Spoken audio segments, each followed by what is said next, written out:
এই ছেলেটি সুপারম্যানের মুভি দেখে পাগল হয়ে গিয়েছিল, তাই সে সুপারম্যানের স্যুট পরে উড়ার চেষ্টা করতে চেয়েছিল।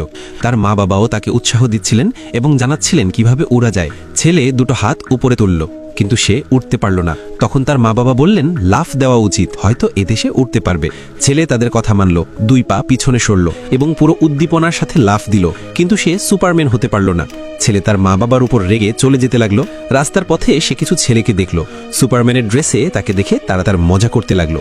ছেলে বলল, আমি আসল সুপারম্যান। ছেলেরা বলল, সুপারম্যান তো উঠতে পারে, তুমি কি উঠতে পারো? তখন ছেলে দুটো আঙুল উপরে তুলল এবং সামান্য উপরে উঠল। ছেলেদের এটা দেখে দৌড়াতে হলো। তার মা বাবা কাছে এলেন।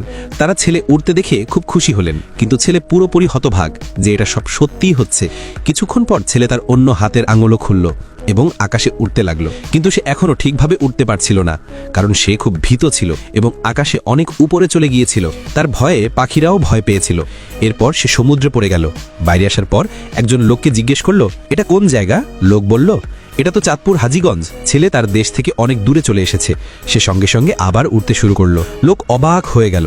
কিছু দূরে এক লোক কাঠ গাড়িতে ঢুকাচ্ছিল। তখন ছেলে নিচে পড়ল। লোক ভেবেছিল এটা হয়তো কোনো এলিয়েন, কিন্তু ছেলে লোককে বলল যে সে তার দেশ বাংলাদেশে যেতে চায়। লোক বলল, এই দিকেই প্রিয় বাংলাদেশ আছে।